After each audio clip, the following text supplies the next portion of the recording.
One thing about having your own workshop, it's not about just making projects, it's about creating stories. And in today's video, I get to make 15 welcome signs that will greet families to their new home. Collaborating with a local realtor called QualityHomesTeam.com. I'll leave a link down below as well. If you're in the Ottawa, Orleans area, check them out. So Quality Homes Team. I made a sign for them to give to one of their clients as a welcoming gift for purchasing a house. And it sounds like it went over well. So they asked me to make 15 more. So that's what I'm going to be doing in this video. It's sort of just a work through of a one-man assembly line making these signs. And these signs, they're a little bit different than your typical sign. They're not just painted, double-sided. So one side has Home Sweet Home, the other side has Welcome. And the other aspect is that they have the interchangeable O's where you can put a different image for the season. So essentially you're getting 5 signs in one. So that's what I'm going to be making here today, just to sort of go over that process that I've used. If you have any questions or comments, always love to hear from you. But let's get to it. Let's start making some stories.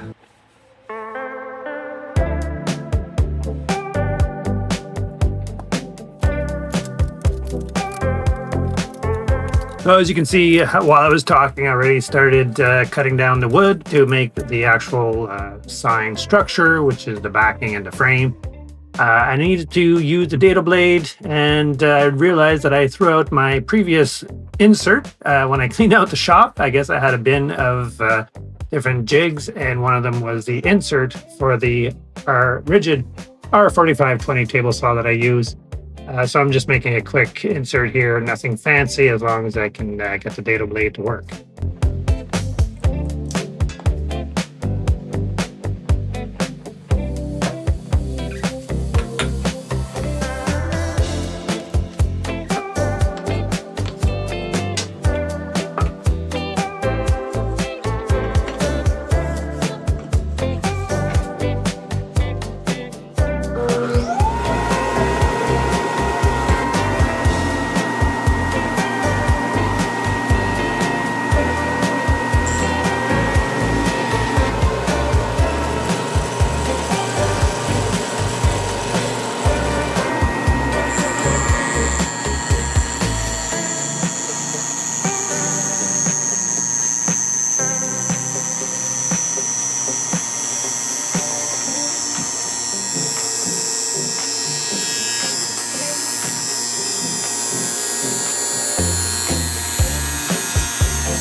So after cutting down the wood for the frame and making a groove for the frame, I decided to put some texture in the backing of the wood using the Restore, which is a steel wire brush, and trying to give it some extra texture to make it a little bit more rustic. And then of course I do a whitewash on the backing to give it a little bit of lighter color instead of the wood color, just so that the lettering will pop a little bit better than if it was just on the plain wood.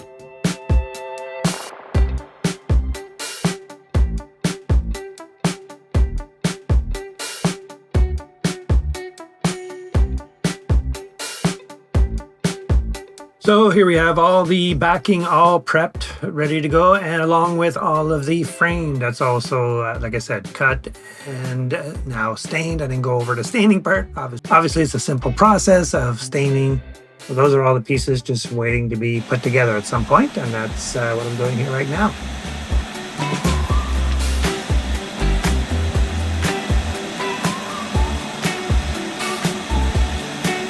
I'm using an outdoor clear adhesive for all of the frame, and I'm also going to be tacking that in with pin nails, but this glue really works well.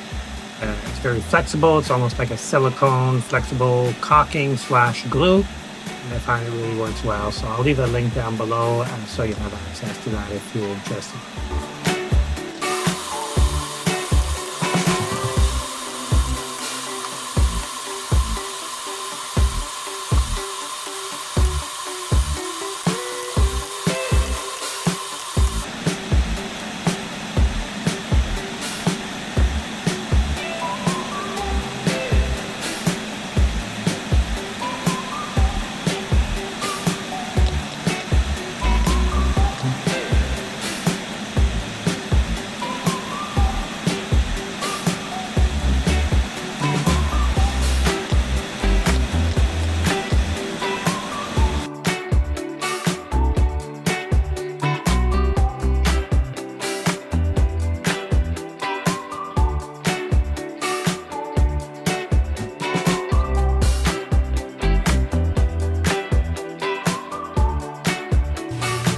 Now we move on to using the laser and cutting out the lettering and the interchangeable pieces as well. Obviously, I'm showing it as if it's in chronological order, but that I have the laser running usually while I'm doing the other stuff, like putting the frames together. But as you can see, because of the heat, I was having some issues that the laser wasn't cutting as good. It was getting too hot, so I had to do a little bit of manual extraction of the lettering, and sometimes just recutting some new lettering because it just was, some points it didn't cut very well through the wood. So even though I put the settings so high that it should have, but sometimes just with the heat and overheating and stopping it and whatnot, it was just not cooperating very well at this point. But all in all, still managed to get them all done. Of course, doing all the priming and painting of all the pieces here, as I'll show you. There's quite a few letters and quite a few pieces for the interchangeable images as well. So we'll go through that right now.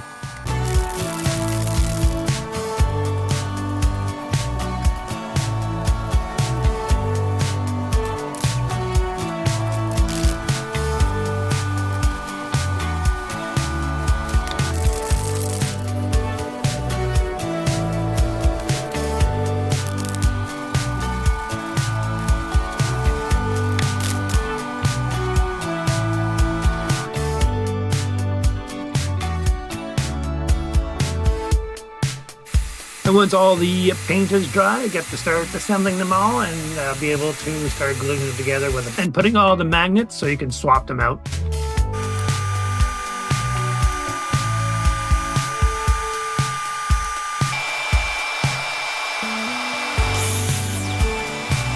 And this brings us to time to sort of finish up the frames, touch them up, and make it a little, give it a little bit more rustic look here and there.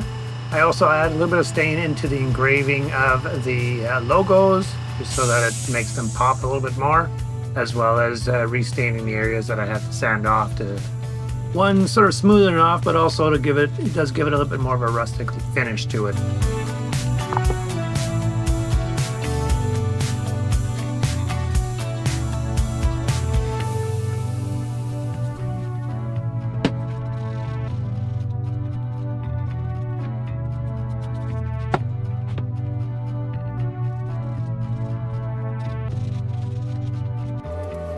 Next is gluing the lettering to the signs, and I'm going to make a template here just using some standard paper and taping them together, and use a laser to cut out a stencil so I can have a guide to place the lettering.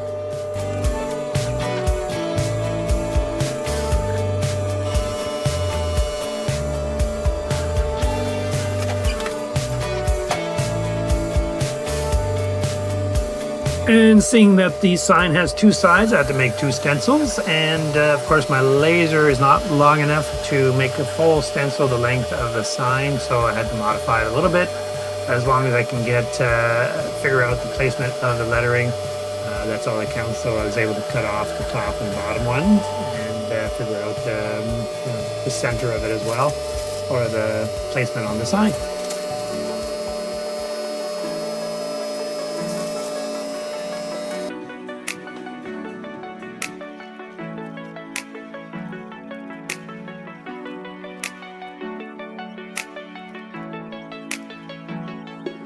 And then it's just a matter of gluing it all on using the stencil, and also drilling the holes for the magnet and gluing the magnet inside of the sign.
Now, I didn't show it in the video, but I actually did put 3 coats of clear coat on the signs, as well as all of the interchangeable pieces here.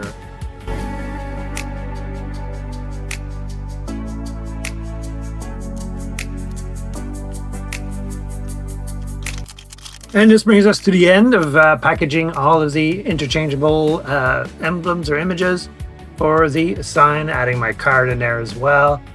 And here we got all the signs ready to go with the logos and double-sided, and also, of course, our Made in Canada stamp. And I think they came out pretty well. Again, I'd love to hear from you what you guys think. Is this something that you think is worthwhile to make more of? Would you make it differently? Would you change anything? Let me know again in the comments. Again, I'd love to hear from you. And be sure to check out Quality Homes Team if you're in the market to buy or sell your home in the Ottawa area, and you may be a lucky person to receive one of these signs. So see you next time here again at Dusty Workbench. Take care.